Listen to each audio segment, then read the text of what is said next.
Albert Awol, the voice of the jungle, broadcasting on the DVC to all points unknown. If you're within the sound of my voice, you're listening to Welcome Home Podcast on the DVC.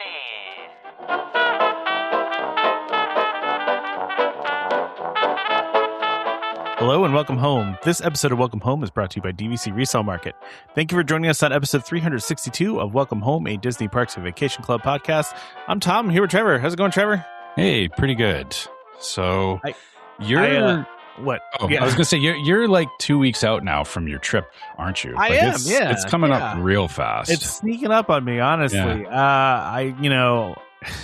This is such a weird trip. We've never done a trip like this before because we are like leaving in the afternoon on Tuesday 2 weeks from now, right? Mm-hmm. I guess a week from this coming Tuesday, actually. Yeah. You're less than 2 weeks out now. Yeah, so, we are, yeah. Okay. So a week from this coming Tuesday, we're going to leave at like early afternoon. We're going to drive to Daytona. We're going to stay overnight in Daytona in a hotel that we haven't stayed at in a long time, but we used to stay at all the time. Before my mom moved to Florida, we used to, that was like our standard thing. We drove to, what are you laughing at? I'm being reminded of an episode of Modern Family. Did you ever watch Modern Family? Yes, yeah, absolutely. Where Jay, the grandfather, Ed O'Neill's character, takes them to, it was a New Year's Eve episode. Oh, that's right. It was like a resort that he went to, and he's like younger. But I mean, a pamphlet from like 30 years ago. It's just like it's old. Yeah, no. Yeah. This is just a Hilton. It's nothing exciting. Okay, but I was just thought of that as like, I remember this from forever ago, and it's amazing. And okay, yeah. No, it's just a standard hotel. It's nothing exciting. It's a place to sleep for the night, and then we'll get up in the morning and then go to Disney after that because it's about 2 hours or so from Daytona, right? Mm-hmm. And so we haven't done this particular route in a long time now. It's just not something we've done in a while, right? And plus, we've never, I think, in our history of doing Disney, started on a Wednesday. Like that's just weird. That is weird. You're right. It is. Now that I think about it, our trips, the latest I've started is a Tuesday. And but that's Disneyland. So Disneyland was a little bit different because or for me, I guess it's close enough. I can travel there in like 2 hours and be ready to go. But usually I get what you mean. It's usually it's you kind of want to start and finish on a weekend. Yeah. Is what it feels like. Yeah. We started on like a Saturday and then finished on like a Saturday. It was like Saturday to Saturday, like always, right? Like that's what we did. Yeah. But this is different, right? We're doing it a little different this time. It's a truncated trip, right? We're only doing 4 days of park days, which, again, is also a little weird for us. We usually do a whole week at Disney, but didn't work out that way this time, which is fine. It's just weird. It's just different, Yep. And what was I going to say? So we're doing that, and it's just a little odd. And then we're also, we're meeting up too with another family that we know, and they're, so we're going to be kind of meeting up with them, and we're going to be having a couple meals with them. And one of the things we ended up doing is I was thinking on like the day we're at Hollywood Studios, I was like, kind of want to book like a lunch for that day. We have like a early-ish dinner booked for that day at California Grill. And I was like, let's book a lunch at Hollywood Studios, and it was like, okay. And I really wanted to do sci-fi, but sci-fi was set. We're gonna have 7 people total. Can't really. That's a hard one. Yeah, because you can't fit in one of the cars, right? And so you end up at the tables in the back that are like the little umbrella. And I don't want to do that. I want to be in the car. Yeah. Good. I get. I was gonna say, or they could split you between 2 cars, but I guess they generally want to put you towards the back. Which I get. It's a bit of a different vibe because it's like you're looking out over the drive-in, or it's like being at the concession stand. At a drive-in, but to me, a big part of the fun at sci-fi is sitting in the car. The cars, I feel like you kind of lose it. So instead, we're doing 50s, which is not like a consolation prize. It's just another great option. It's I would say it's an equally as good choice.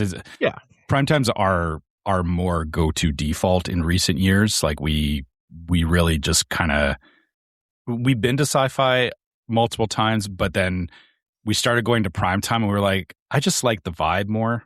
And as weird as it sounds, I mean, I know this is deliberately how they're doing it, but it does remind me of my grandparents' house when I was young. Like it like the decor is very much like, oh, my grandmother had something like this.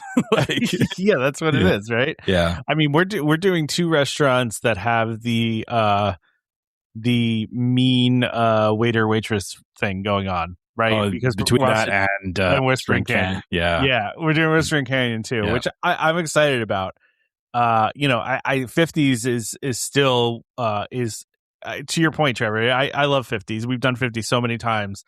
And you know, but I love sci-fi too. Sci-fi is just is also one of those nostalgia things too.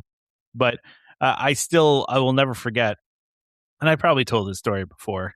But we had a waitress one time that was really, really funny, really into it. It's always funny with Whispering Canyon and 50s. It's kind of like your experience really varies based on how bought in the cast member is.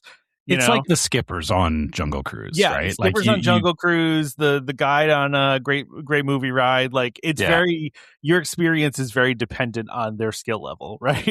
Mm-hmm. So, and you know, some of the waiters and waitresses super funny, right? Super funny. Some of them are just whatever, you know, they just are kind of there.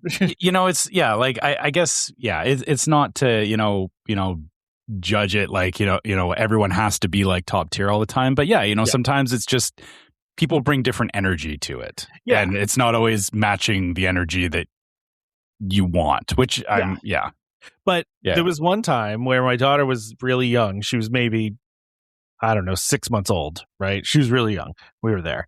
And I went to use the restroom. We were 50s, like I said, and I went to use the restroom, and I came back, and my wife and daughter were gone. Now, my wife had taken my daughter to change her diaper, which, you know, you do. And I just assumed that she went to do something like that. And I sat down, and I said to the waitress, I said, oh, because she's like cleaning up now, like we're about to leave. I said, oh, where'd my wife go? And she goes, oh, she left you. She said it was a good time, but she was over it. And I was like, it's like, I mean, you can't teach that, man. You can't teach that kind of quickness on that, you know? And she okay.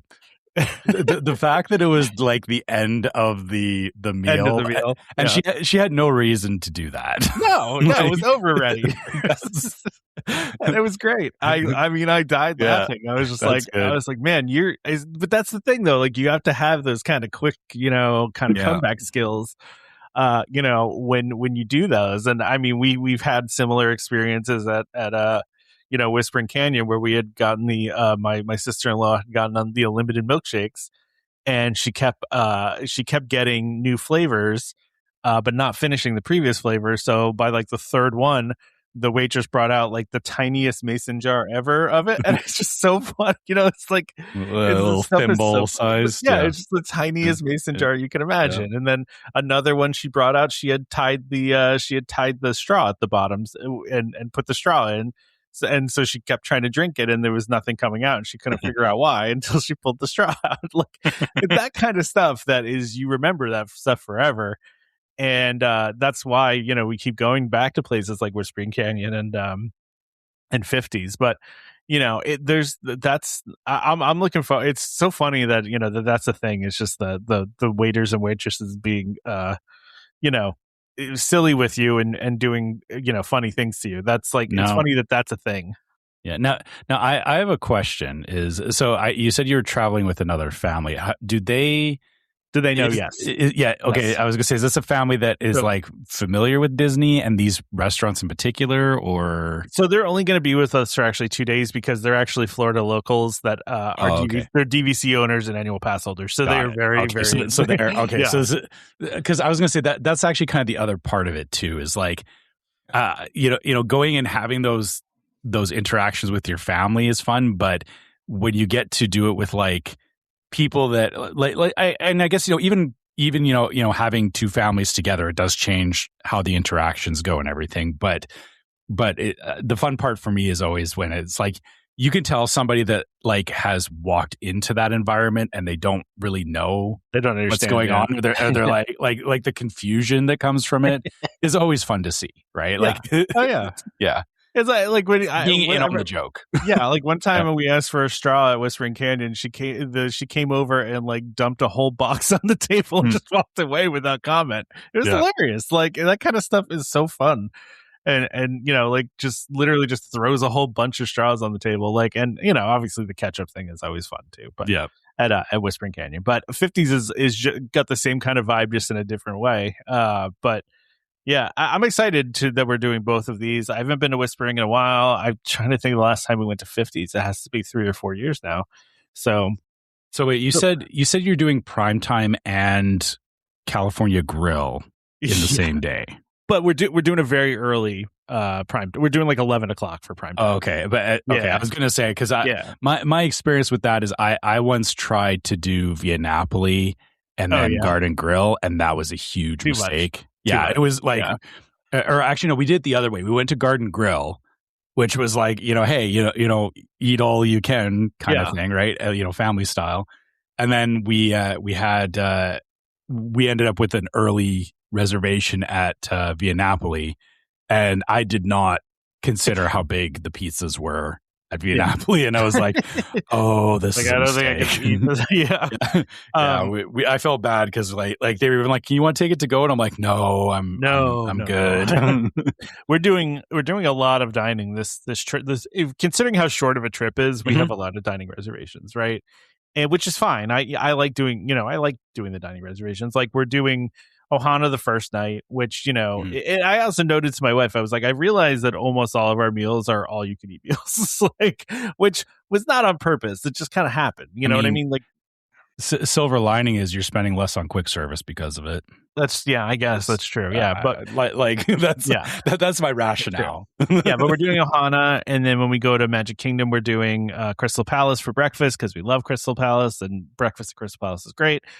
That's like it's almost just like a thing we have to do every trip now, just because we love it and my daughter loves it, and it's just like become a thing. That's Garden Grill for us. It's that same, like I don't have to do it, but I have to tradition. Do it. Yeah, it's like tradition. Yeah. Well, we're also doing Garden Grill, for in large part due to the fact we get 40% off.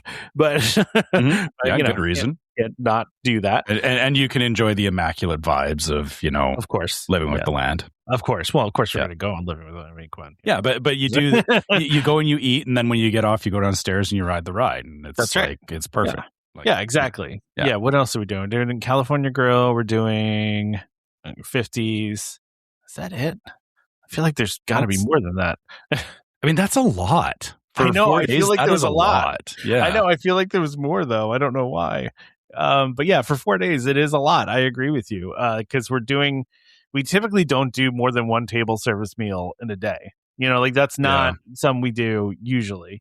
So, I and there's one day that we don't even have anything, which is the Animal Kingdom day, because we're just going to go to Flame Tree. I mean, that's what else are we going to do? I know there's all these wonderful sit downs in Animal Kingdom, but Flame Tree. Yeah, well, it's Flame Tree. Yeah, it's just Flame. It's why go anywhere else? We do hit up Yak and Yeti as well. The quick service outside of Yak and Yeti. I can't remember what it's called.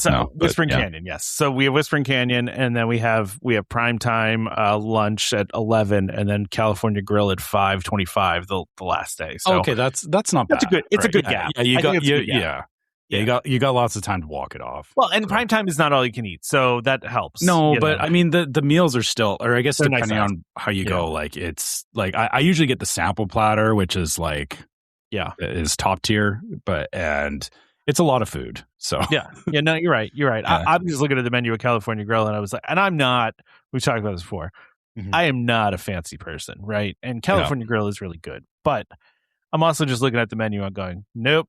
And I'm just like, can I order off the kids menu? Like, is that allowed?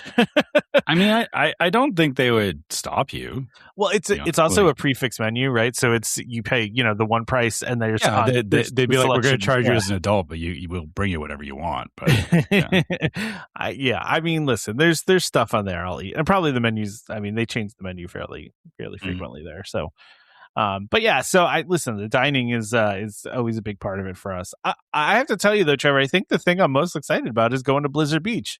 I mean, I don't know why I'm like psyching myself up for this, but I watched a video tour of someone just walking around Blizzard Beach to each thing. I was like, this is awesome. I'm excited to check this out. You should be excited for Blizzard Beach. I feel like you've slept on the water parks a little more than you should have. I don't disagree with you. No, listen, I don't disagree with you. We have just, I don't know. My wife is not a water park fan, right? So neither is my wife. I shouldn't say my wife will go to water parks, but I am definitely more obsessive. Like to the point, like I've proposed to her. We have West Edmonton Mall, which is it's a huge indoor water park. And I said, like, let's just go there. And she's like, why? And I'm like, because I want to go to a water park. Because we're not going to Florida this year, so I want to go to a water park. And she's like, I guess, or like she doesn't want to go hang out in a water park because she, like, understandably, she doesn't like doing the slides. But I love doing the slides. Me and my son love doing the slides. Yeah, and yeah, but even outside of that, like lazy rivers, wave pool, all that stuff it's just fun. Like water parks are fun. I don't know how else to explain it. And I also just like the fact that I don't have to pay extra for it is also really take advantage of it. Absolutely is. Yeah, it's because the thing is that you feel even more satisfied because like we always would get like the park hopper tickets that had the water park included with it, and then that water park stays like it's like, well, I'm here anyway, and you don't feel the weird like mental math of it, and I know like this is not like the the whole like trying to get the most for your money kind of thing, the trap everyone falls into of hey, you got you spent all this money, you should be doing the most, right? But it's like the water park being, and I'm using air quotes, free, is like you can go and lay in the lazy river, and it's like I can spend like 3 hours here and it's fine. Like I don't have to be anywhere. I don't have to be like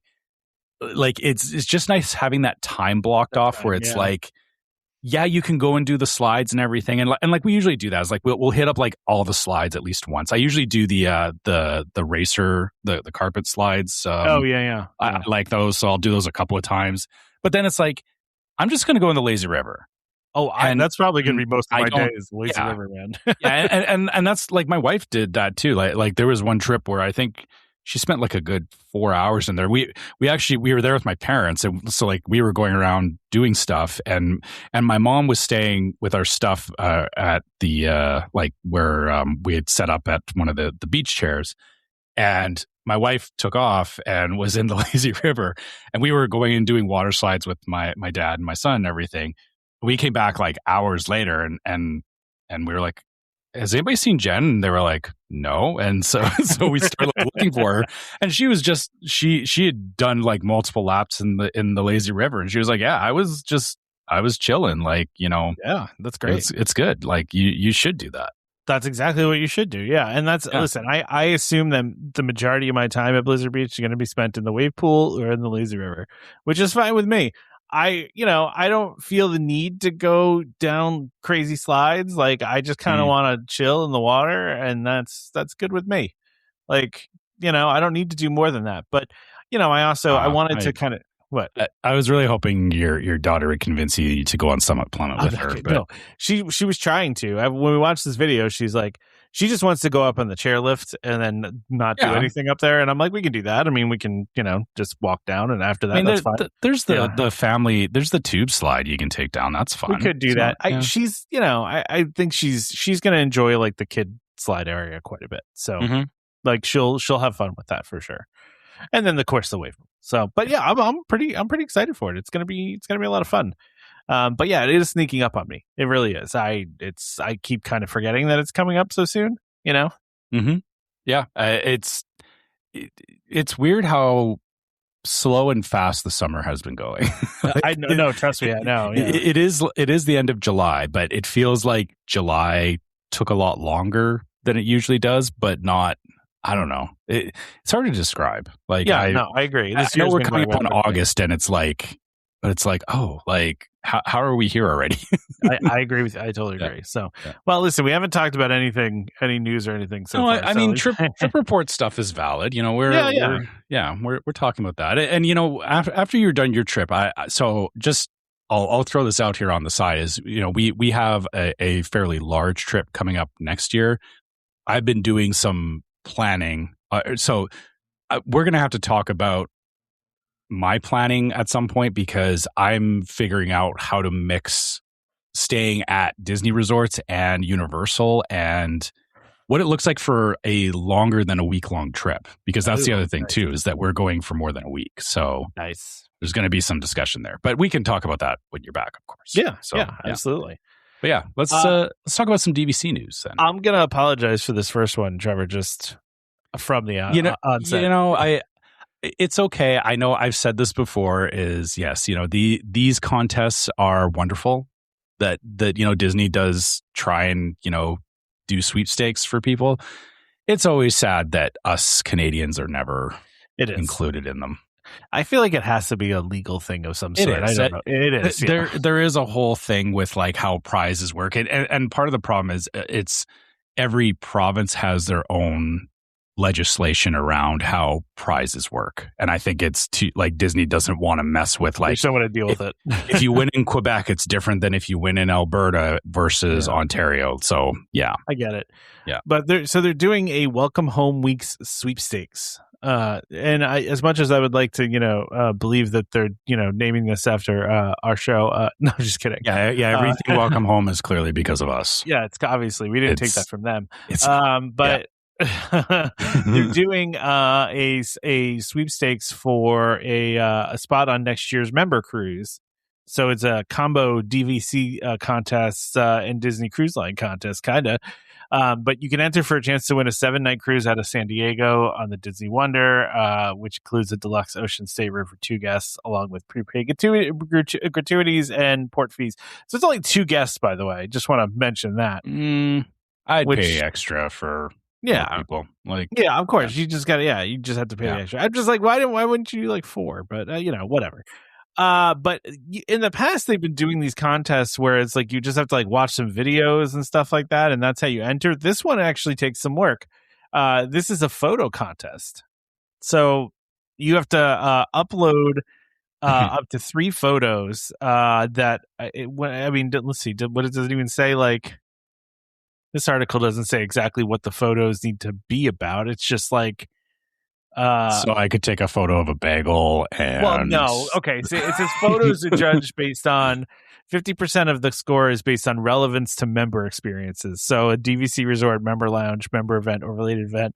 40% quality of the photograph and clarity of the submission copy, and 10% originality. So, yeah. That is very specific. Very specific. Yes, it is. It's very specific. I mean, okay, So I'm going to take a picture of a bagel because I would have that for breakfast in my DVC resort. And then I'll make sure it's a very good picture of a bagel. And I'm the only one submitting a picture of a bagel, so I get originality. There I win. No. There you go. Original. You win. They only advertise it as submit photos of your favorite made for members places or experiences. So like it's not like a picture of your family or anything like that. It's like people enjoying DVC related stuff. Yeah. Seemingly, yes. That is what it is. So, yeah, I mean... Basically, they want you to show your top hat and monocle off as much as possible. That's actually a great original picture right there. Just me walking through the Grand Floridian with a top hat and monocle. or standing in one of the lounges. Yeah. Just with a cane and under my arm, right? And actually, there's a one of the newer Mickey cartoons where Minnie sends Mickey through where it's like gentleman's training or whatever. Yeah, gentleman's training, right? And Michelle, and he comes back and he's got like the cane under his arm and like the hat and everything. Like, I'm gonna dress like that and walk around Grand Floridian and have someone take a picture of it, and then boom, there's my photo submissions. Yeah, I'm glad you knew that reference. I wasn't sure if you were going to. Yeah, so I do watch Mickey shorts. The Mickey shorts are great. So that one was really funny, but But yeah, there's your original picture right there. Yeah. I think they said to submit up to 3, right? Yeah, so you can So okay, here's how you have to do it if you're going to do that. It's 3 photos of like the Grand Floridian lobby, but you start from very far zoomed out, and then so like it's the same photo, but you just keep zooming it in on the yourself with the top hat and monocle. So it's like just like panning view of the lobby, a little bit more zoomed in, and then like center framed top hat and monocle. They're gonna go for they're gonna go for just like a family photo. That's not fun. Yeah.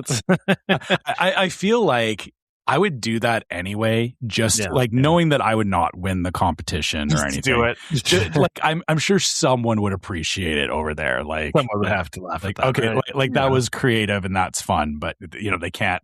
The reason that they give the quantitative like rating system that they've got here, I feel, is this way they can kind of like, if somebody does something like that, you can't be like, well, this is the most original one, so it should win. It's like, okay, like, and you also know that this photo is going to be used for promotional purposes. Yes, right. So and that's why the quality part matters. If you're taking it on like your Nokia 5600, I don't even know if they had cameras, honestly, in a Nokia back then, but they didn't.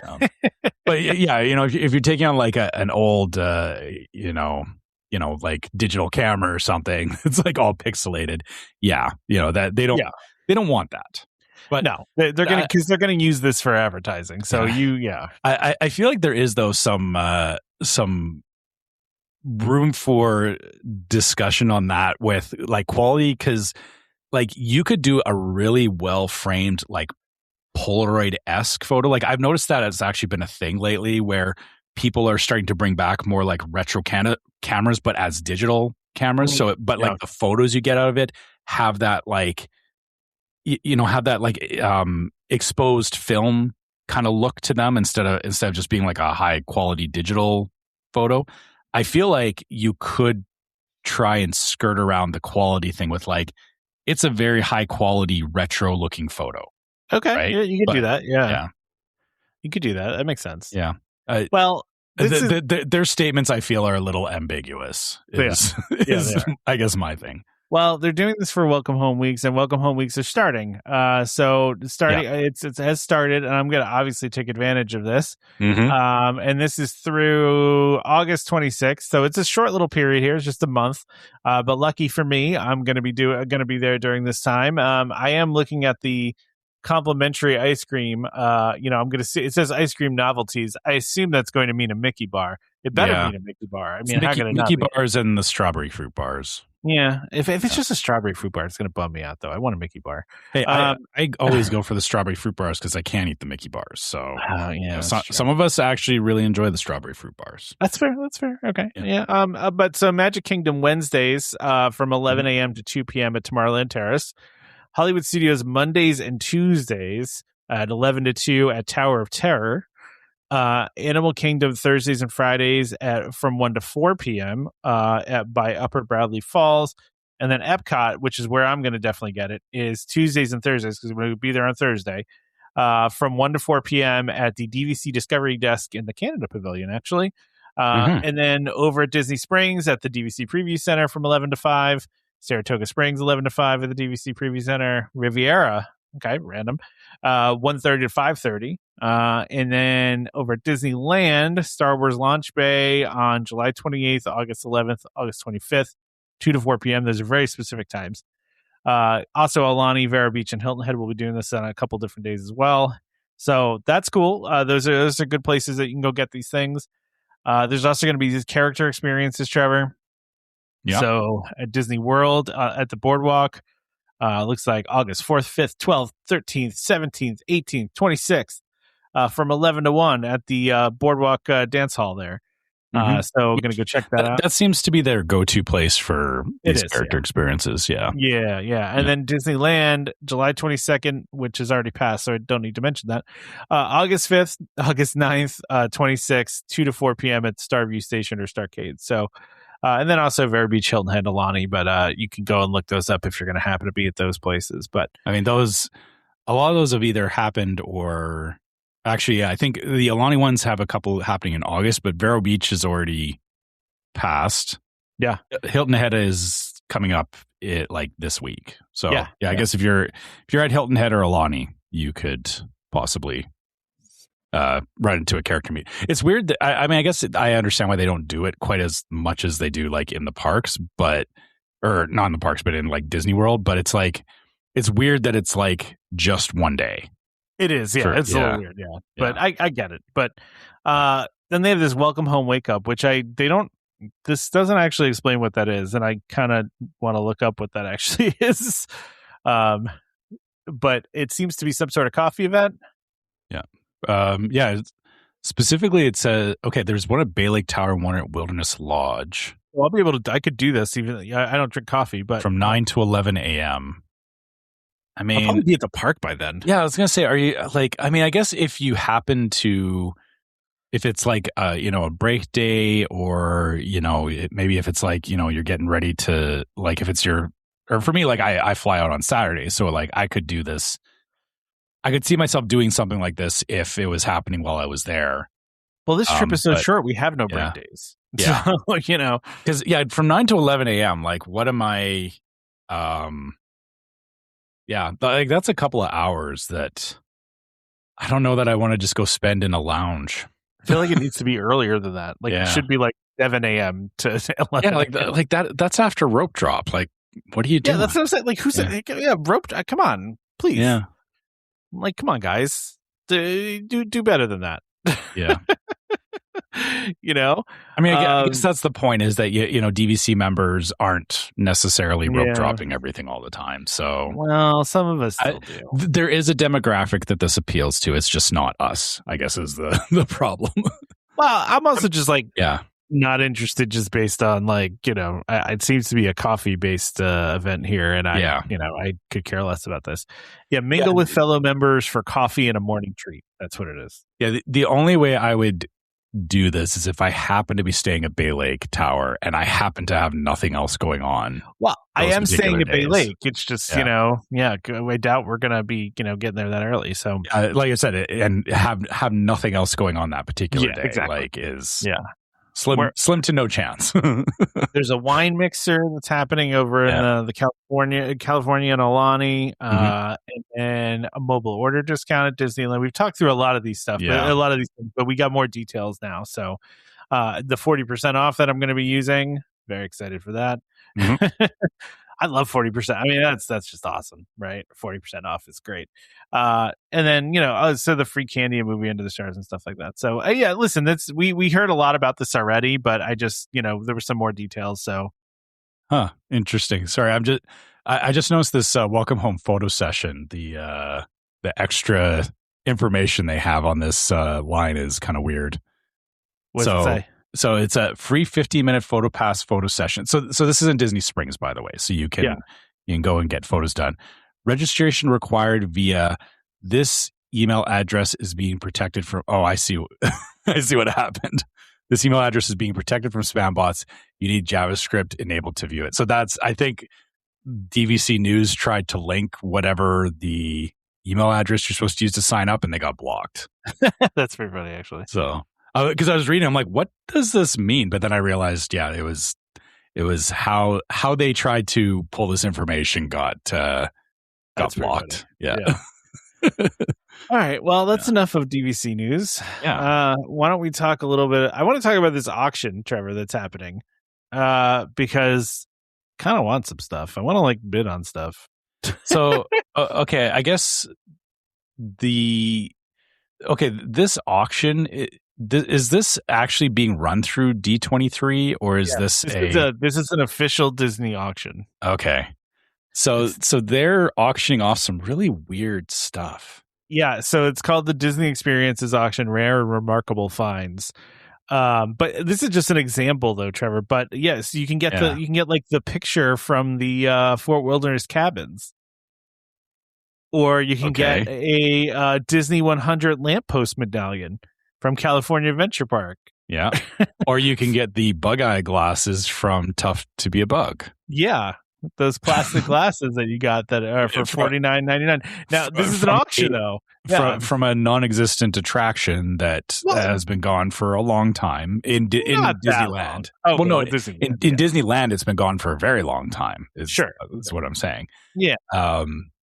So it's kind of weird that they're auctioning it off now, but there's a lot more stuff than that, though. And this is just an example of a couple things, right? Like there is a Big Thunder Mountain. It's all not all Disneyland stuff, right? There's a Big Thunder Mountain of original park used attraction vehicle car that you can buy for $13,000 is the current bid right now. Okay, so it's the roller coaster car that you're buying?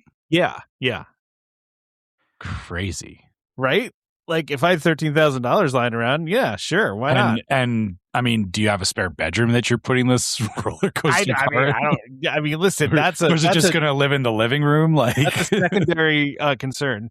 Yeah, just sit up in front of the TV and you can just watch movies while in your Big Thunder Mountain railroad. I mean, I would absolutely do that, right? But I mean, there's also just like, there's an Animal Kingdom a sign that is there, right? I mean, there's a lot of artwork I'm noticing that it's specific pieces of artwork from like hotels and stuff, which I'm guessing is like over time as they've done renovations, like artwork doesn't or they're always changing out artwork. They're always finding like new people to do pieces of art for the hotels and stuff. And I mean, like, I guess the artwork in the hotels it's not super high end art that you're dealing with. It's like I mean, look at some of these things, like it's like $80.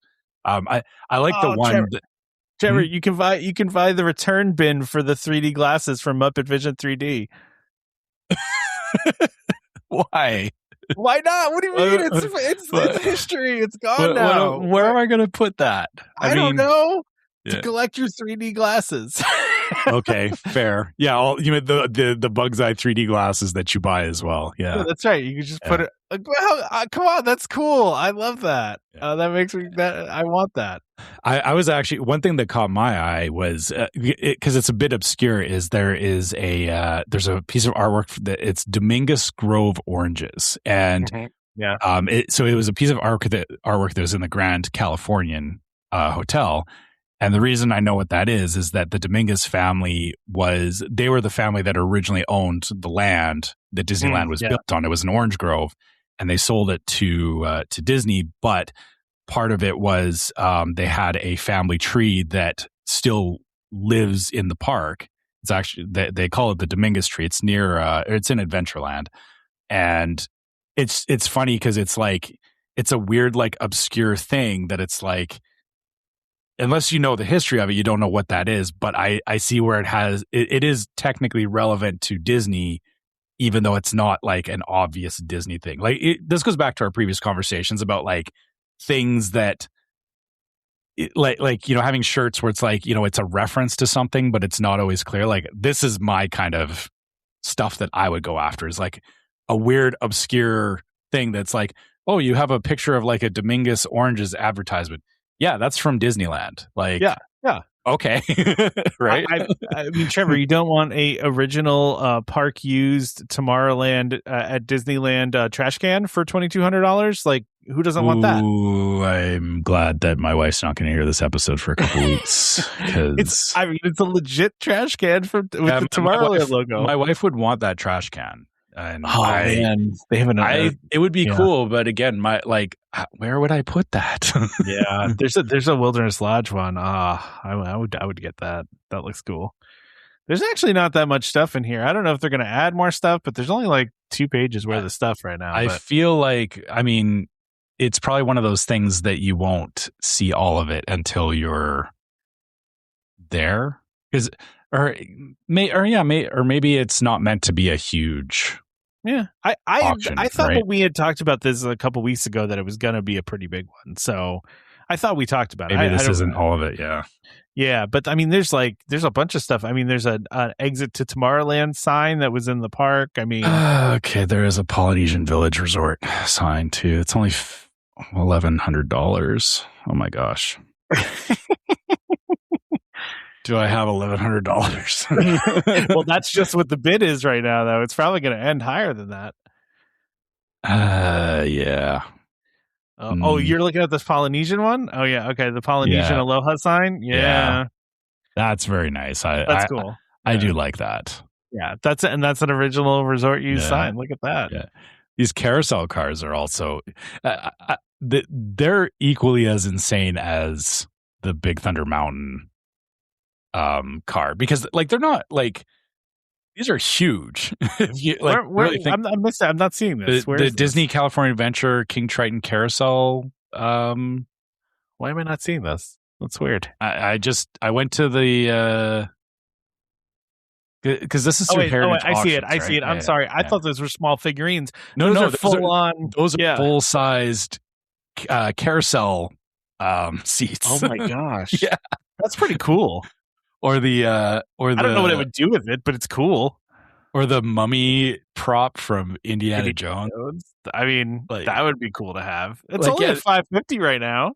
Yeah, like this is like you said, the thing is looking at these, it's like, oh, the pictures don't really do justice for exactly how big these things are, right? Yeah, I think that's why they have in the pictures, they have a person standing next to it just to give it scale, right? Yeah. So, yeah, you just have to click on it to get there. Yeah, like just browsing through it though, you don't get a scale of what you're dealing with unless it's like, unless you know what the item is, right?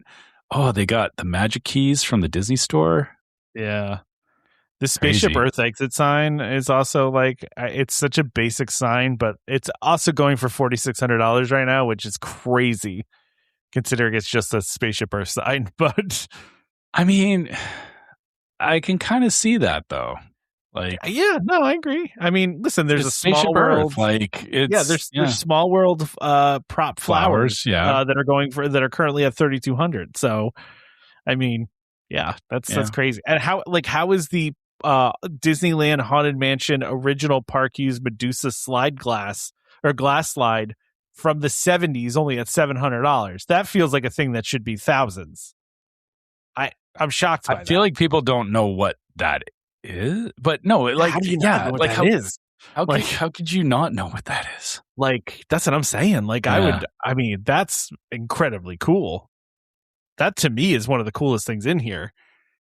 I don't know, but I mean, yeah, that is definitely cool. I don't know that it's like, I don't think you can rate what the coolest item is because it's all subjective. There's a lot of cool stuff in here. There is some amazing stuff in here, to be honest. There really is. Yeah, like I said, I know my wife won't listen to this episode because she has a delay on, like, because she listens to the episodes. It's too late. Yeah. So yeah, it'll be after this auction finished. And yes, no, sorry, we're not buying a trash can, honey. I'm sorry, but see, my wife doesn't listen, so she can't tell me no to buying a Big Thunder, ride vehicle. It would be wild if I did bid on this trash can and all of a sudden it just showed up on my doorstep. Oh my god! If you got it, yeah, that would be amazing.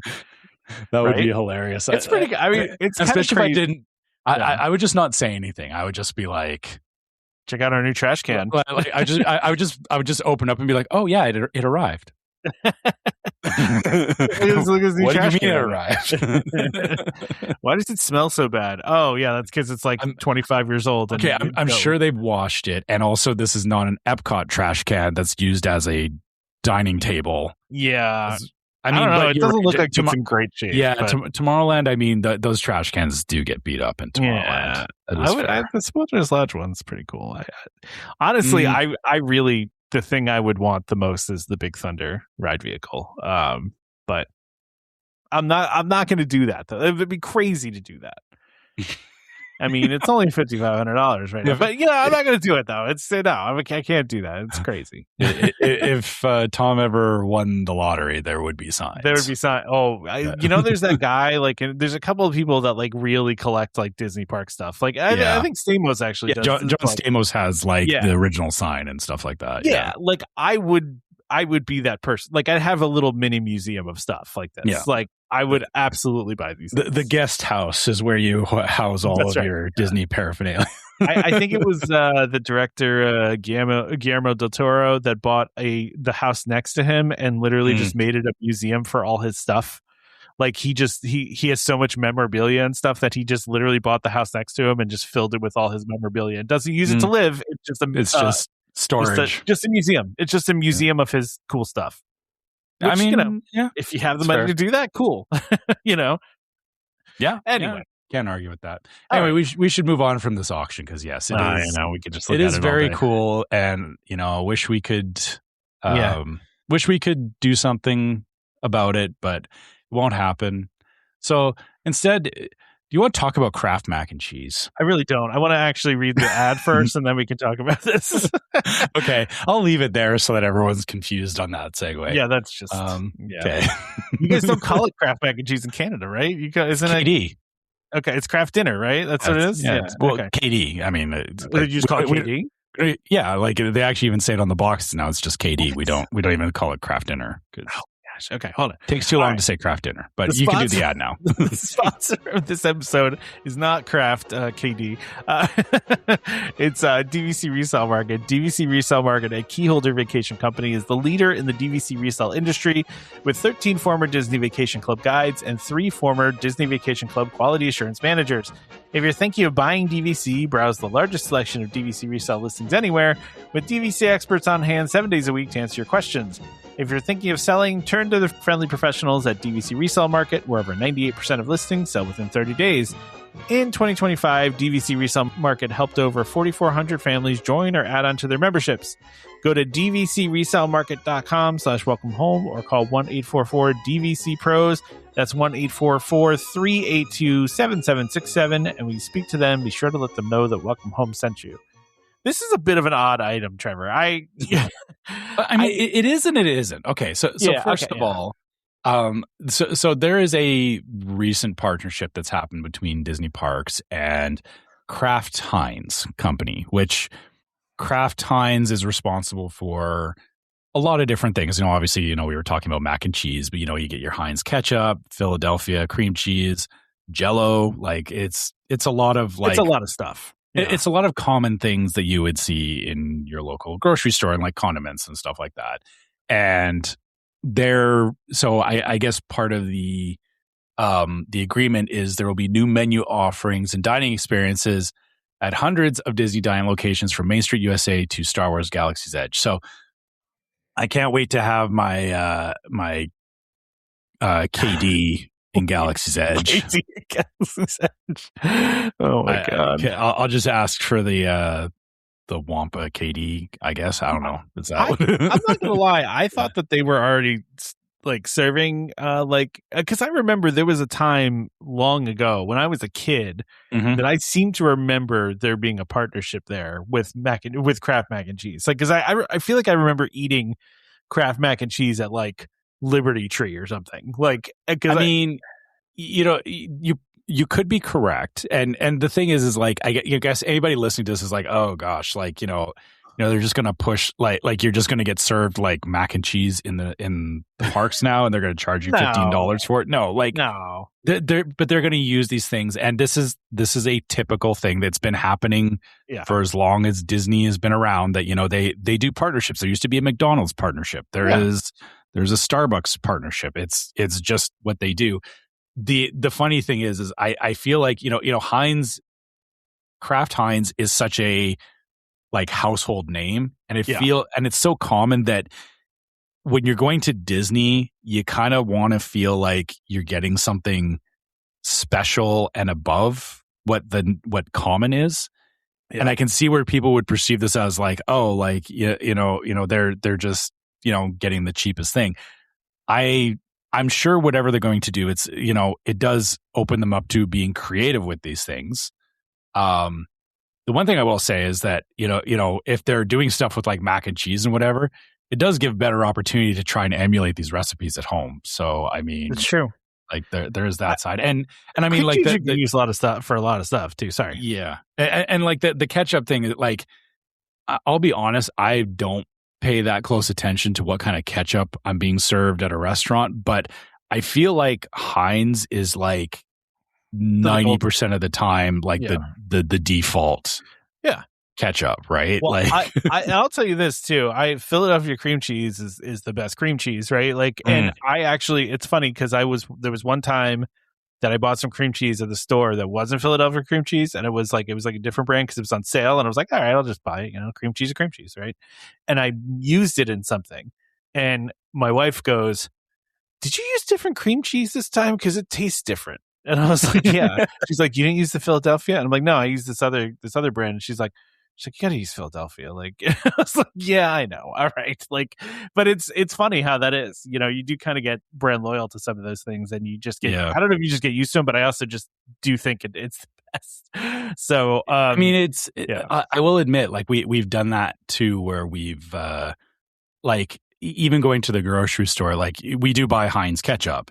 Yeah, and we've done the like, they have the no name brand, like the cheap one next to it, and it's cheaper. And we were like, let's try and save some money. Let's try it. And then you buy it, and it's like, no. It's just something's off. Like it's not bad, but it's just different. It's not right. And I'm confused. The one part that confuses me is it says the parks will get new Heinz condiment stations and custom designed equipment. What does that mean? I assume that means like, the dispenser stations won't just be the generic. Like I think about, or like how they used to have the condiment stations in Cosmic Rays, right?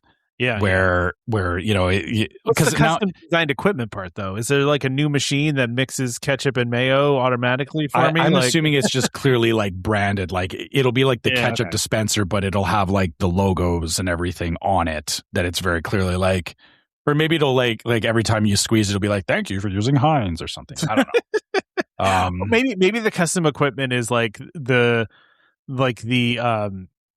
machines that do the dispensing thing will be custom to like the lands. Like it'll fit into like Galaxy's Edge will have like some sort of special one that fits in with the Galaxy's Edge stuff. I wouldn't be surprised if they have it, but it's like written in the script or the text that they use for the Galaxy's Edge language. I can't remember what it's called now. Oh yeah, this was okay. I thought I dreamt this, Trevor. Mm-hmm. There was a thing a couple years ago that Heinz had like teased that's like a Coke Freestyle machine for condiments. Like it's called the Heinz Remix machine. I thought I made this up in my head, and then I just Googled it, and there it is. I like where you can like on demand like create like different flavors like honey mustard and jalapeno ketchup and chipotle aioli, it looks like it says, and bacon ketchup. Yeah. Like, all right. Can those customs? Can those come to Disney? Because I want custom sauces. I mean, it seemed okay. The only thing I'll say is I'll be mad if we get condiment freestyle machines before we get actual Coke freestyle machines in the park, because that doesn't feel right to me. They have the Coke freestyle machines. They have not in the parks though. In the lounges, they have it in the lounges. Okay, really? Like they do. No. You can't. That doesn't count. Okay, but I'm just saying they have it. It's not like it doesn't exist. But they're not. It's not with the same. It's not with the same exposure that like. Sorry, I went to Universal. I saw what it's like when there's Coke freestyle machines everywhere, and it's amazing. Okay, yeah, that also just seems like a pain though too, because people like stand there forever picking things out. Well, no, actually, they were pretty efficient in like. Because one, you have like with the mug refill or with the resort mugs, you can't just like keep refilling it. It's like it has a countdown. So like people will get their drink and get out of the way because they can't sit there and keep trying drinks. So you don't get like the hang up with it that way. Yeah, there is sometimes people that are like, some places, yeah, but they do. Yeah. But even when there's like I saw every time I saw them, there was like 3 or 4 of them lined up next to each other, which was more than enough space for everybody to get in, get their drink, and get out, kind of thing. But like just freestyle machines in general, and I didn't think at first when you were like saying for condiments, I was like, do I care that much? But then I realized that I'm the one in my family that's always like looking for different honey mustards or looking for like a new barbecue sauce. Yeah, or I love like condiments. Or like I actually my wife called me out on this yesterday because I was making something for lunch and I was like, I need to pick up some buffalo sauce because I want something spicy. But I put honey mustard on my lunch. And I was eating it and I was like, I wish I had buffalo sauce. And she's like, well, we do have buffalo sauce. I'm like, no, we don't. And then she went into the pantry and she was like, here it is. And I'm like, oh, I bought buffalo sauce and I didn't even know about it. And it's like I'm always buying like condiments and stuff that I do use them eventually, but I don't even know what all I have. And so, yeah, okay, I'm convinced now. Yeah, I'm just gonna buy one of these for my house. A Heinz freestyle, or sorry, they're calling it a remix machine. The Heinz remix. Google it. Okay, you're gonna be stuck on it. I can see the merits of this. When I go to buy my chicken tenders in Magic Kingdom, yeah. I can see myself using a Heinz remix machine. So, I would totally use this. 100% use this. Okay. But yeah, anyway. So yeah, interesting partnership. Interesting. I'm guaranteed going into Food and Wine this year, there's going to be a bunch of Heinz or Kraft stuff that we're going to see. A ton. Yeah, 100%. Yeah, there's going to be absolutely a ton of it. Here's my prediction based on this. There's going to be a bunch of different takes on mac and cheese, and I'm going to roll my eyes at every single one of them. Because it'll be like the poutine. I'll be like, why are you doing this? But yeah, I mean that's what they do though. They last year they had that mac and cheese booth where it was just and they've had it for a couple of years. I feel like, but yeah, you're right. Yeah, they're going to throw some more cream cheese in this thing. Cream cheese and mac and cheese is really good, actually. Listen, cream cheese can be used for like so many things. I mean, cream cheese is crazy versatile. So I know you're not going to like to hear this, but I don't use Philadelphia cream cheese only because of the fact that I know, but they don't do lactose-free cream cheese. And I found another brand that does do lactose-free. So I use that brand because then I can eat cream cheese. That's allowed. It's allowed. Thank you. I'm glad I got your seal of approval. You got my seal of approval on this. Okay. Yeah. So coming, not to move on from food. Other things that are happening in the parks. So. Yeah. So there is a new documentary coming out. This is a feature documentary directed by Leslie Iwerks, who is is she the granddaughter or the great granddaughter of Iwerks? I think granddaughter. I don't remember. Yeah. I believe she's part of the Iwerks family, which I think her father just died recently, actually, because he was a big part of the Walt Disney Company too. Mm-hmm. He ran like the machine shop and stuff like that. So yeah, he was actually a really big part of that. So yeah, her grandfather, yes, it's her granddaughter. So yes, the granddaughter of Iwerks, who is obviously the co-creator of Mickey Mouse and just Disney in general. She did the Imagineering story, which was a series. This is going to be a documentary that's pretty similar, actually, just different. Called what is it called? Worldbuilders. Disney Worldbuilders. Yeah. Disney World. It's hard for me not to just say Disney World and then Builders as a separate word. Yeah. It's Disney and then Worldbuilders, one word. And so it's about it seems similar to the Imagineering story, but it's more about building like the different like lands and stuff like that, and how they do that, right? I think looking at the people they have on this list, it's not even just about building the lands; it's building the lore of Disney IPs, or so within Disney, the various worlds that you have. So like Avengers or sorry, I guess universes. So the different universes. These are the people that are doing that world building, which I think it's very cool to highlight that stuff. That some of the people they have on this list are like like James Cameron of Avatar fame, Jon Favreau, done so much Marvel stuff, and also all the Star Wars stuff recently too, Mandalorian, and yeah, exactly. So this is going to be documenting their contributions to the larger Disney universe, which it's kind of telling that same story of like, or it's the behind the scenes from a different angle, I guess is the best way I can think of it. Yeah. It's listen, I will be watching this as soon as it comes out. This is on August 16th. There's going to be a special panel presentation about this at D23.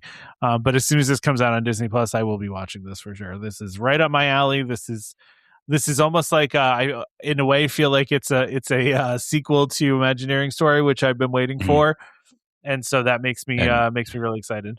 And one of the things that we should probably highlight in here is that it also says the film offers a behind-the-scenes look at what's coming next, including rare glimpses of new lands, areas, and experiences currently taking shape. So yeah, that's exciting. Yeah, too. If you want to get little tidbits of, I'm fully expecting some Villains Land sneak peek stuff coming. Sure. I feel like because of the timing of when this is coming out in August and D23 and all that, I feel like that there's going to be a bunch of extended reveal of Villains Land is specifically what I'm focusing on. But Villains Land, I think all of the stuff we talked about, all the big stuff, Piston Peak, Villains Land, Monstropolis, all that stuff, we're going to see some pieces of, which is I think really exciting, right? But I focus on Villains Land because that one is the biggest enigma, the biggest unknown.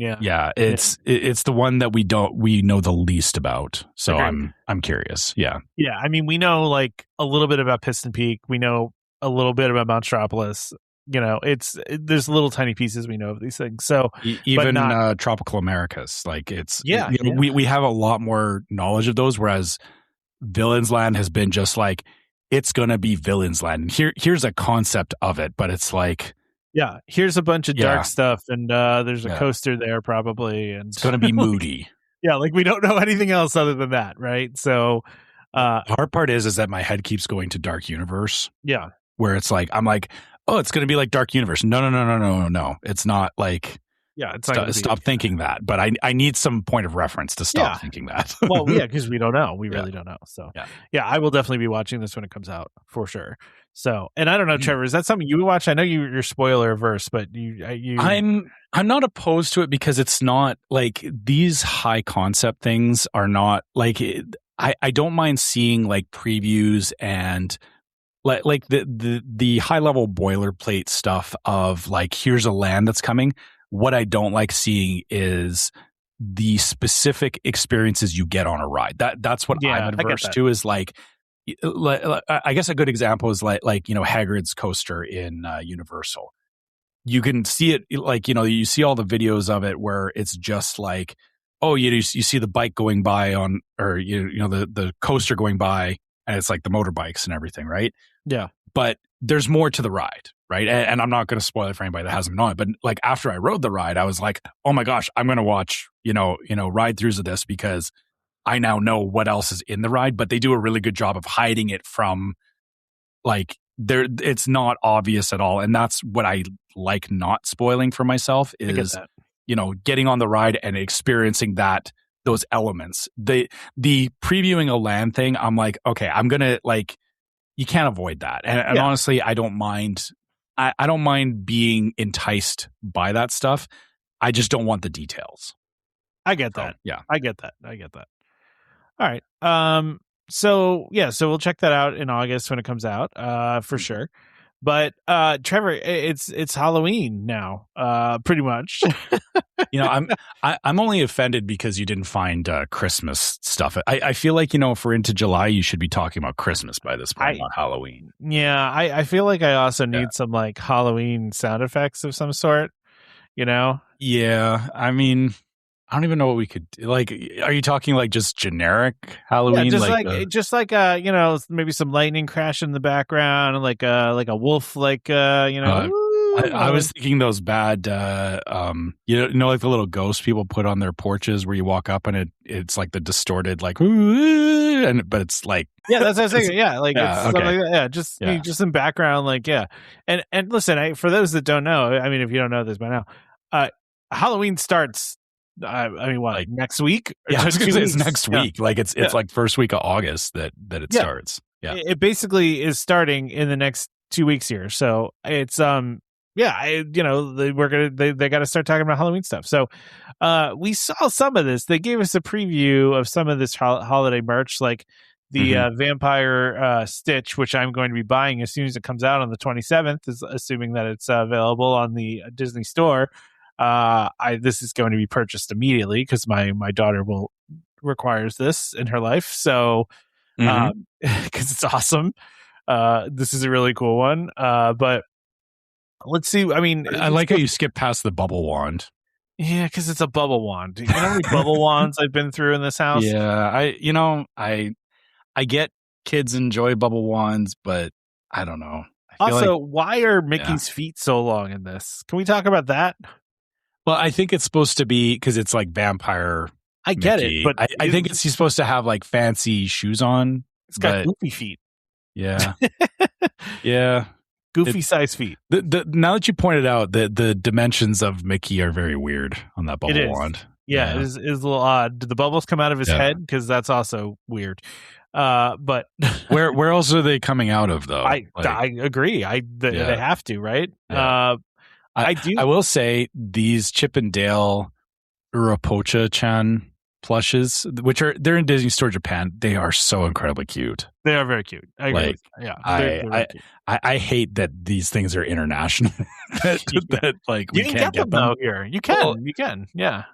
Well, I mean, I can, but it's like Disney Store is already expensive, and then getting them internationally is even more expensive.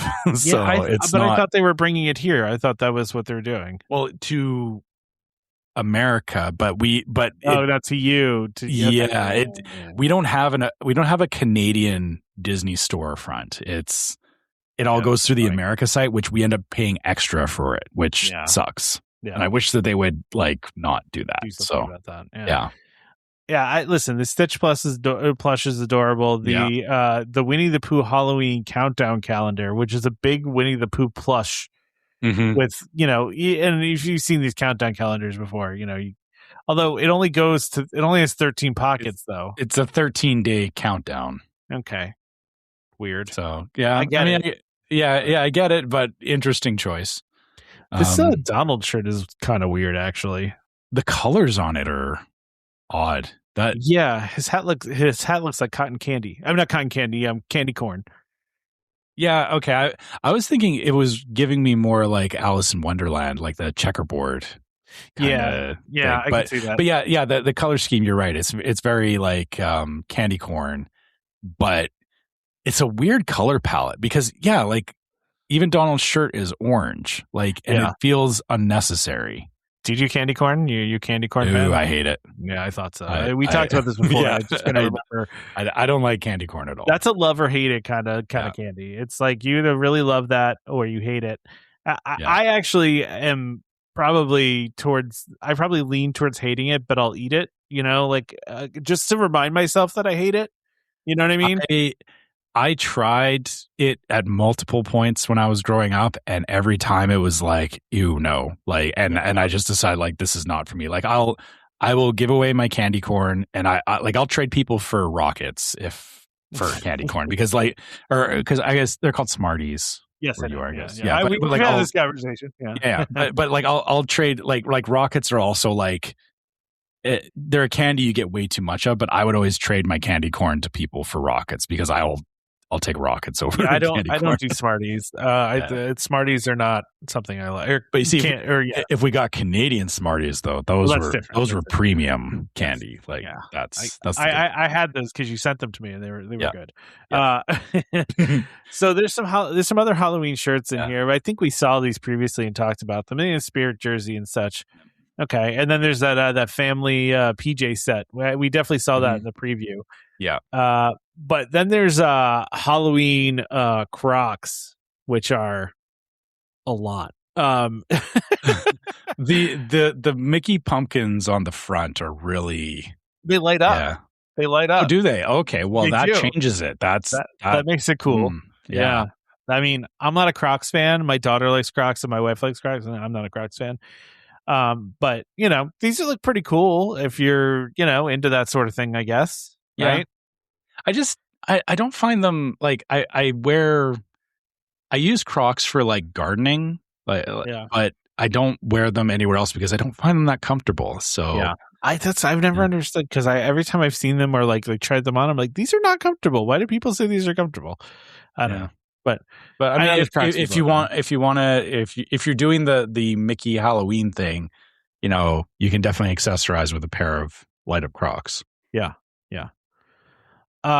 Then there's for some reason Disney's doing like all these hockey jerseys recently. I don't, is that like a trend? I don't know, but they've just been doing hockey jerseys, which is fine. I feel like they're trying to hit a demographic. There must be a demographic for it of people that want. Maybe it's an internet thing we don't know, or just want Disney or not.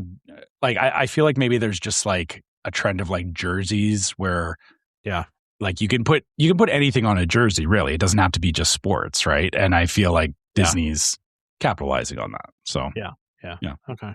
Let's see what else we got here. There's some socks. Why? There's a Magic Band Plus. I like the Magic Band. The Magic Band's cool. I like it. Yeah. It's got the Mickey pumpkin on it, and it's got some candy around it. It's got some bats on it. I like it. It's a good Halloween Magic Band. Like, it is. Yeah. As far as limited edition themed Magic Bands go, I like it. It's not bad. There's a wristlet set. Okay. Whatever. I don't know what that means. Yeah. Doesn't really do much for me here. Yeah. There's, of course, a Mickey pumpkin popcorn bucket. I mean, I feel like it's pretty much the deal, It's pretty basic for popcorn buckets. I mean, these mugs are nice. I like the retro look they're going for this year. They're doing a real retro kind of. Yeah. The only thing I don't like about it is they're leaning too heavy into the candy corn theme. Or it's not just candy corn. It's the orange pumpkin theme. But it's too much orange, I guess, is what I'm seeing. Yeah. Then there's a Mickey Mouse Jack-o'-lantern stoneware candy bowl. When I first saw this, I almost thought it was an ornament, but now that I'm looking at it, how do you open it? I actually think I think this is an optical illusion, Trevor. I think this is a bowl. It you're looks looking like down. 3D. You're looking down at a bowl. Oh, okay. All right. Oh, yeah, You're right. That is breaking my brain a little bit. I think that's how it is, but I can't. It's hard to tell. Like okay. So this is like an inverse image that we're seeing. Like the portraits in the Haunted Mansion. It's the bus. Yeah. Yeah. It's not. Yeah. The bus. That's what I meant. Sorry. Yeah. The bus in the library there. That are watching you. It's that. Yeah. It's an optical illusion, I think. Right. I could be wrong. Maybe it's somewhere, but it's a candy dish. How could it not be? Yeah, because otherwise, like it looks like like you said, it looks like an ornament or like a stand up. Oh my gosh, Trevor! Look at it really closely. You can see the photographer in the reflection. This is a little sloppy by Disney right here. You can see in the reflection the photographer doing all sorts of weird positions to get pictures with his arms over his head and stuff. Yeah. That's actually really funny. I'm shocked they didn't edit that out. You can actually even see it in the main bowl piece right by its mouth. You can see the person's body holding their arms up. Yeah. Wow. Come on, Disney. You're better than that. And you can see the room. Yeah, you can see the room they're in. Yeah, you can see like a cubicle and the light fixture. You can see the lights. There's there's a backdrop and This is what's funny. Throwing it off because you can see all of that in the picture. It's creating depth to it but it's inverse. So that's hilarious. Yeah, look closely at this picture when I post it because it's you can see everything going on in that room, which is so funny. Disney's giving up behind the scenes without realizing it. How did nobody notice that? Candy bowl incident of 2026. Yeah, good thing I'm here to notice these things. For the candy bowl people. I have to say, I like this fleece throw, Trevor, because it's got the retro kind of logo that they're using. It's pretty cool, actually. I like it. It looks comfy, too. It Like does. It looks, it looks like a good material for it's a good blanket. But I already have like about 1,000 blankets in my house. I don't need any more. I don't know. We have tons of blankets too, but there seems to always be room for more. Yeah, agreed. Yeah. There's a light up wreath that I feel like they've had this for years, and then there's the monorail with like a Mickey headband on it with the pumpkins, but that's all we got for now for that. Right? Yeah, kind of, definitely thematically, good. Like you said, it's good that they're leaning into the retro stuff. And I get, they kind of picked a palette of like orange and yellow this year. I feel like in the past they've always it's been a lot of orange and purple. Yeah. And I think the lack of purple is just making me feel like they're missing something. So, but I'm not like, I'm not trying to, I don't want to say that Disney messed it up or anything. It doesn't feel right to me is all it is. I understand. I understand that. Yeah. Yeah. All right. Yeah. Cool. Well, there's one other thing, Trevor.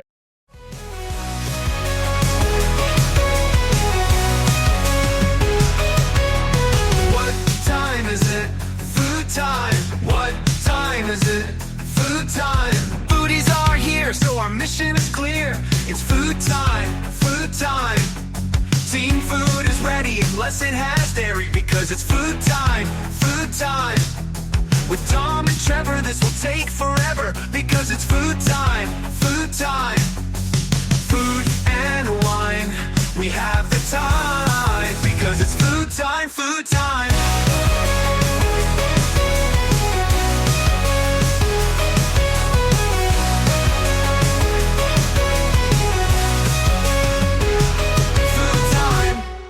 This is a quick food time. Yeah, this is going to be a mini food time. This is not. We're not going to do a full episode on this, but we'll talk about some of the food coming to the party. And because again, this is going to be available in 2 weeks here. So, and some of this will be exclusive, some of it won't be. But again, we are only going to go over the things that are new, right?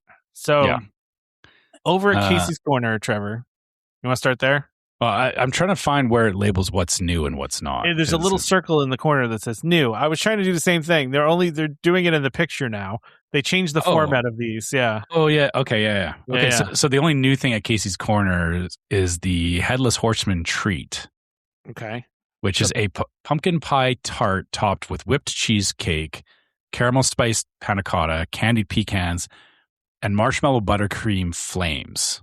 Which that's pretty cool. I like this. I like the pumpkin on top. I like that it's a scary pumpkin. I feel like they don't do enough of the I know it's obviously not so scary Halloween party and everything, but a little more love for like that Headless Horseman pumpkin I feel could be there. And yeah, this is great. Like I really like how they did this.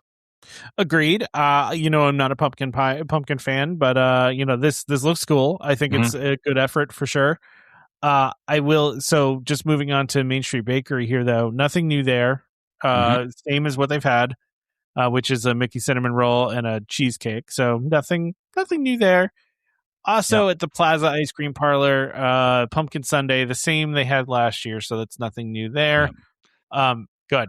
Plaza Restaurant has they got some good selections. So the new ones include the Devilish Crispy Chicken Sandwich, which is a ghoulish spiced mayonnaise, red cabbage, and Fresno peppers on a black Kaiser roll served with French fries.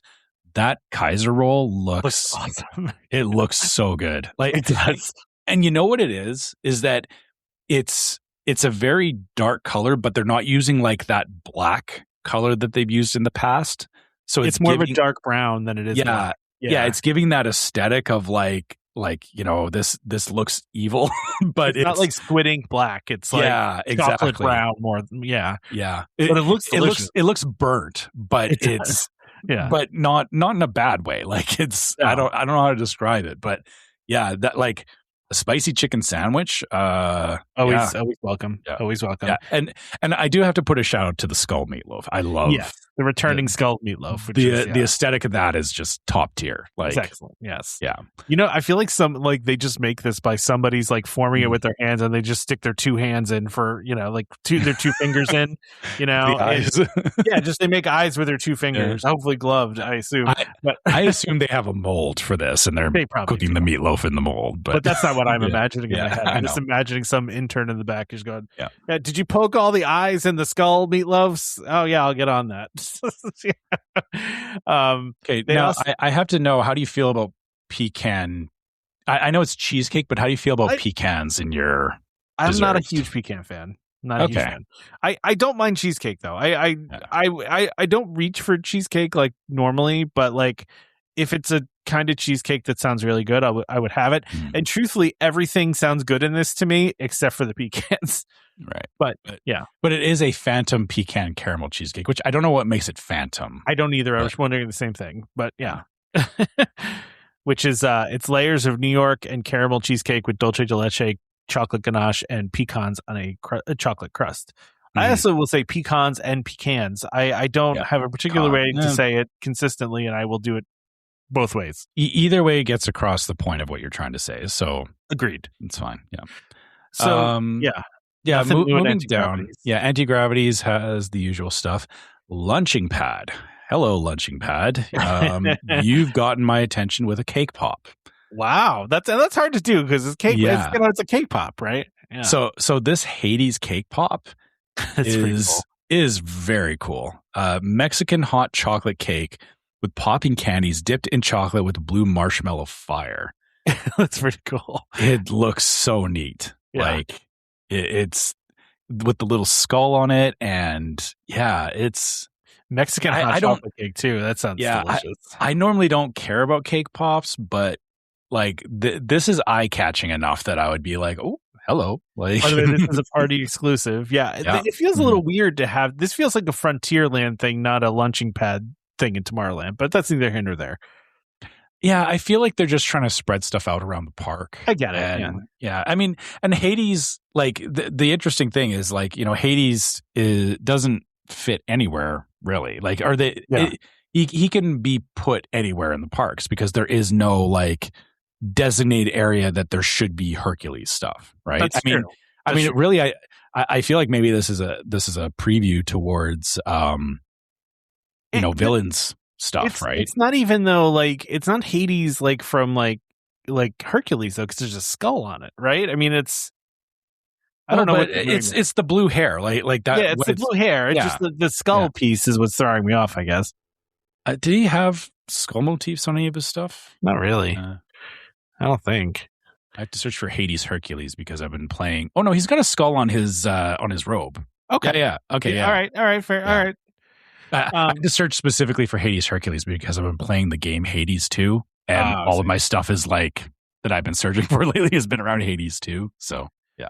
Well, let's make our way to Cosmic Rays though. So Cosmic Rays has what they're calling the Fangastic Garlic Butter Burger, which oddly feels like it's called Fantastic, but it's also got garlic on it. I feel it's just like a contradictory. It's not fantastic if a vampire can't eat it because it has garlic in it, but that's either here or there. But it's anti-vampire, which makes it fantastic for vampire hunters. That's true. But it's Angus beef with boursin and brie fondue, crispy onions, and garlic pickles on a toasted black bun. It's that same black bun from the plaza, which is fine. I don't care. It's good. Yeah. It's just a really very interesting looking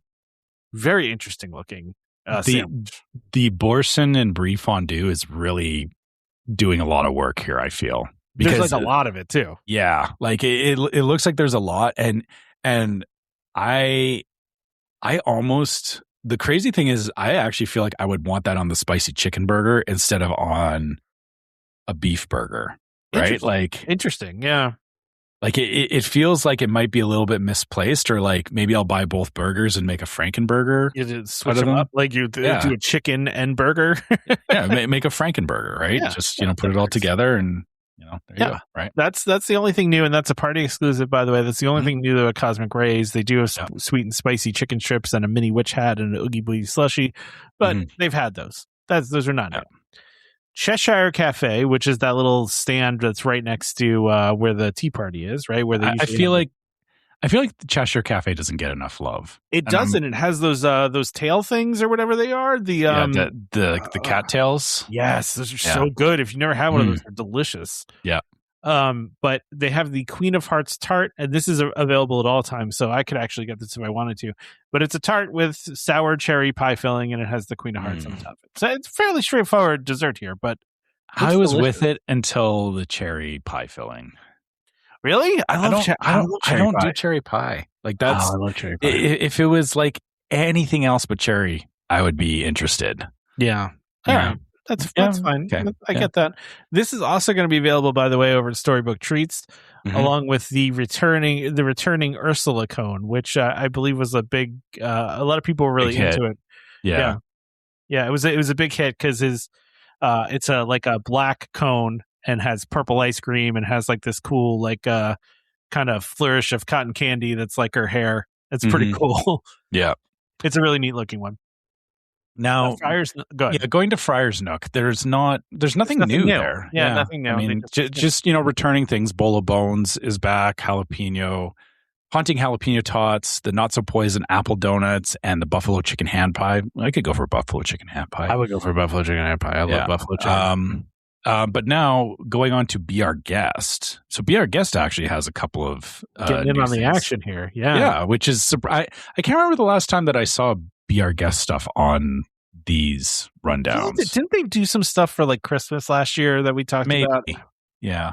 Be Our Guest has gotten so expensive that it's like it's basically a signature restaurant at this point, and I'm just like, no, I'm good. I mean, well, looking at this first item, it's a beef short rib, which is a slow cooked in a Cabernet Sauvignon with figs, butternut squash puree, and roasted fall vegetables. That is a fancy dish. They should serve it. I hope they serve it that way too, where the way pulling the glass up and the smoke comes out. Yeah, because like the way they're showing it in the picture, it looks like somebody has a glass filled with smoke over the plate and then pulls it up when you like. They should serve it that way if they're not going to. So you get that delicious like smoked smell coming in before you even eat it. Yeah, that is a fancy dish. That is a fancy dish. And then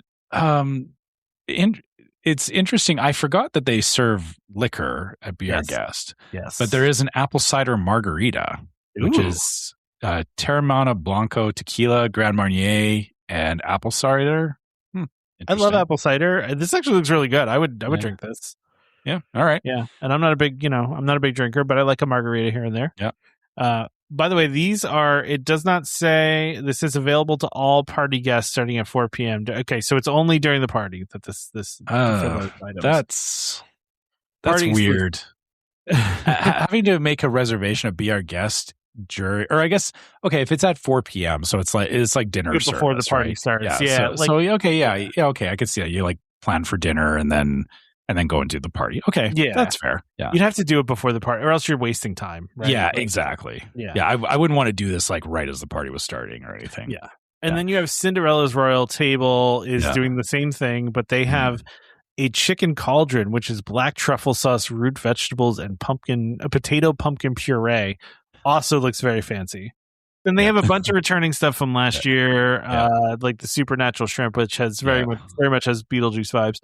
And that creepy cheesecake that looks like we talked about the creepy cheesecake last year, and I remember like this is another one of these like it looks like it's rotting because of the green on it, and my brain doesn't want me to eat it, but I'm sure it's delicious. I'm sure it is. Yeah. It's just one of those things where you have to get over that. Yeah. We have a couple of those things over actually at Pinocchio Village House, and this of those things that really just one thing that kind of looks a little gross, but there's they have a Cruella cookie sandwich, and these are also party exclusive.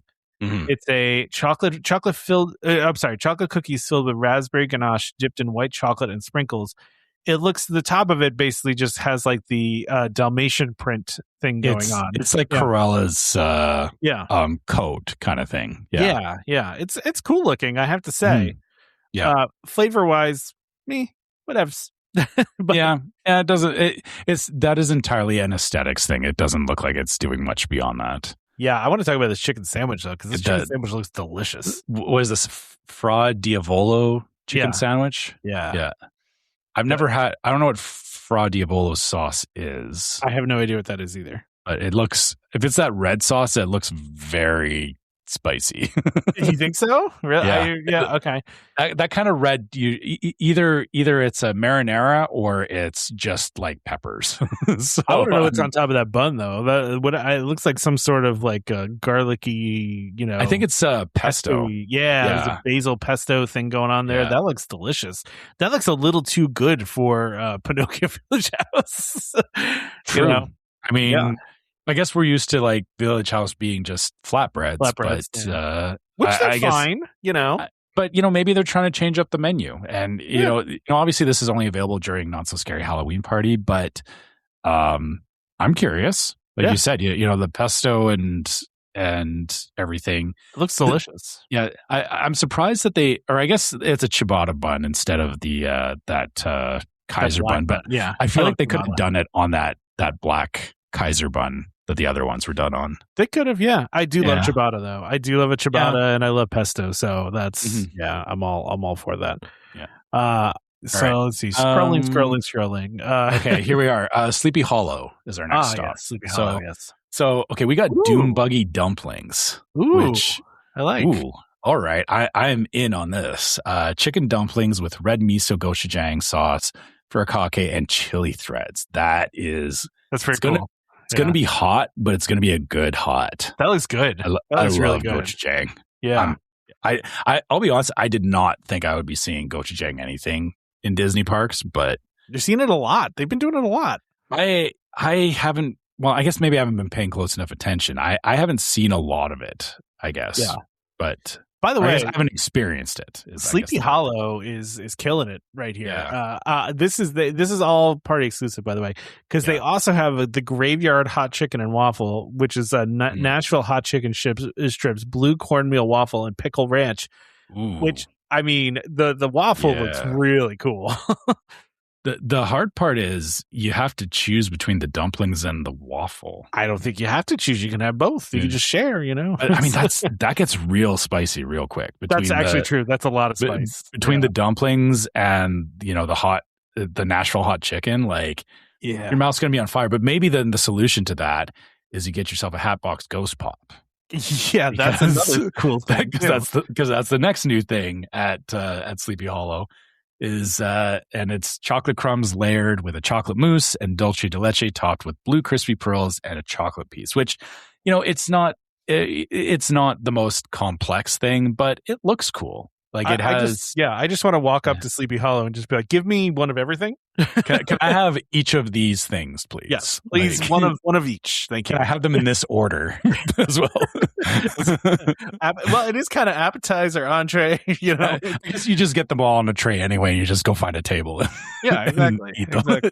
I'm just going to eat these in the corner and sweat myself. I'm just going to eat like the animal in the corner. Yeah. But this Hatbox Ghost Pop looks pretty good. I would do that. Mm-hmm. Oh, look at Pecos Bill turning it up. Bill's stepping up. Yep. Yeah, look at this. Okay, go ahead. You want Cursed cowboy fries. Sweet potato fries topped with barbecue burnt ends, chipotle queso, pico de gallo, and crispy jalapenos. Wow. Okay. I'm glad that they didn't try and sell this as a poutine. No, they did not. See, they called them cowboy fries. Look at that. Yeah, they're cowboy fries, and rightfully so. With the burnt ends and everything. Yeah. There's all sorts of deliciousness going on there. I would get lots of good heat going on. This side of the park, like going from like Sleepy Hollow towards Pecos Bills and all that. I feel like it's like the hotter stuff, like all the stuff on the Fantasyland, the Tomorrowland side is like the nice, this is okay. It's fun. The real fire is over towards Frontierland and Adventureland. Yeah, for sure. Because we also have a frightful black bean burger, which is topped with jalapeno ranch slaw and jalapeno chips with French fries. And there's something going on. It says jalapeno ranch slaw, so I guess it's just there's a lot of sauce in that slaw because it's that is out. Saucy. And they don't even mention the fact that the bun is purple. like what is that that's making it purple? I don't know. It's a purple, but it's really cool looking. I mean, honestly, and this one is actually plant-based too. It they is, actually yes. highlight that, which this is on the same level as the other burgers we were looking at, where like it's just so eye-catching. But I also like the fact, whatever it is, I'm guessing it's like they're using like a sweet potato or something to get it that kind of purple. It doesn't look like it looks. You can tell the difference between like a natural purple versus like food coloring purple. Yeah, food coloring. Like this doesn't feel like it's a food coloring. Yeah. Right? I agree. It looks like a natural purple. Yeah. Yeah. Interesting. The other thing they got going on here too, they have a new dessert too, a Skullicious cake. Mm-hmm. Just nice. It's a chocolate cake, chocolate mousse, and peanut butter buttercream with chocolate popping candies and a chocolate cookie crust. A lot of chocolate going on here. We haven't seen a lot of peanut butter going on though. We haven't. I noticed that. Like we noticed that last year too, that there wasn't a lot of peanut butter going on. I feel like, and I'm pretty sure we talked about this, I feel like peanut butter is a hard one because it is an allergy dependent thing. But I do appreciate a little bit of peanut butter where they can slide it in, you know? Yeah. This one looks pretty cool too. The skull on it is very cool. It's a neat looking dish, and this is another party exclusive too, by the way. It reminds me, and I know you probably haven't played Legend of Zelda, but from Legend of Zelda Ocarina of Time, there's something called Skulltulas, which are these spiders that their back looks like a skull, and the skull kind of looks like that. So any Legend of Zelda fans out there, you'll know what I'm talking about. Yeah, so that's it. That's all the new items. That's a pretty good selection, I have to admit. I agree. I think those are some really good items this year. I think that's really some really interesting dishes. Yeah, like this is what I've been talking about for a while, that like I know it's still not quite to the same level as the international parks. Like the international parks they go hard on the aesthetic stuff and whatnot, but they're bringing some very cool stuff to this. And it's also not just like aesthetically pleasing, but flavor wise, they're trying some stuff. And I appreciate that. Like, and especially like at the parties too, right? Like I feel like, you know, with the parties, it's there's the obvious like trick or treating stuff, but this would actually make me like factor in, like we were talking about, like, oh, do I do a sit down at the beginning of the party, or do I like how do I plan my meal into the party, right? Yeah, like I like that. I like that they're giving me incentive to think about that. Yeah, I agree. So I agree. All right, let's wrap it up, Trev. Cool. Yeah. All right. So, as usual, if you guys want to reach out to us about anything you heard about on the show, you can always find us at our email address, which is welcomehomepodcast@gmail.com. You can also contact us through our website, welcomehomepodcast.co. We love hearing from you guys and just hearing what you think about the show. So, keep that stuff coming, share your trip reports, all that kind of stuff. And you can also find us on social media. So we are on Facebook as Welcome Home Podcast. We're on YouTube as Welcome Home Podcast. We're on Instagram as Welcome Home Pics. On Facebook, you can also check out our group, Welcome Home Disney Waitlist, where we have all kinds of great conversations. I saw one earlier this week that made me kind of happy. My wife actually, she put up the question of, asking people their first memories of going to the Disney parks. And I saw a lot of people sharing, for first time, being in the parks as kids, and, just little things, all the little things that we talk about sometimes that get taken for granted, that will, you don't realize how much of an impact it has on you. But I appreciate everybody sharing that stuff, and, love seeing, people sharing their own version of Disney in the group, because we all experience Disney differently. And that's kind of why we're doing this, and why the group is there, is that, it's a fun way to just, connect with other people at Disney. So if you aren't in the group yet, come join it. It's a good time, I promise. And then if you want to help support the show, you can go to store.welcomehomepodcast.co, or you can also get to the store through the website. So we got options there for you too. If there's something you'd like to see in the store, again, just drop us a message what you'd like to see, and we can definitely look at adding stuff to the store. And we also have a Patreon, so you can support us through patreon.com/welcomehomepod. You can check out our different levels of Patreon support there, which our Patreon supporters get exclusive merch that you can't get through the store, and you also get access to the Discord server, which is yet another place that we have great conversations about stuff from the show. Sometimes it's just random conversations. Sometimes it's people trying to plan cruises or plan their own trips and stuff like that. So if you'd like to come join us on the Discord, please check out our Patreon. Last but not least, if you're listening on iTunes or Spotify or anywhere else that you can leave us a 5-star review, please do so. It just helps people find the show. It's how the internet does its thing nowadays. Because if you don't throw us those stars, it just doesn't. It's like it didn't. It's like we don't exist. Yeah, it's like fuel for it's fuel for the magic. I don't know, internet machine. Yeah, the magic internet bot. If you don't feed it the stars, it won't show other people the show. That's correct. Yeah, that's how it works. Make sure you leave us that 5-star review, or also on iTunes. You can share with us what you think about the show, because we love hearing that stuff too. Yeah, please do that. Also, don't forget to subscribe to Welcome Home Podcast so you can be reminded every time we release a new episode. You can find us on Apple Podcasts, Amazon Music, TuneIn, Spotify, YouTube Music, just about any podcast app that's out there. You can find us. Just search for Welcome Home. Huge thank you to our sponsors, DVC Resale Market and Keyholder Vacations, for all of their support of the show. Just go check them out for all of your DVC needs. They're the best, so please check them out. Join us next time for more Disney Parks discussion. Of course, more DVC talk. We hope to see you all real soon. This is Skipper Albert Awol, the voice of the jungle, signing off from Welcome Home Podcast on the DVC. To a house when we had a chair, how she can cuddle is no man's affair. I look around for all the holes, found her in her sugar bowl.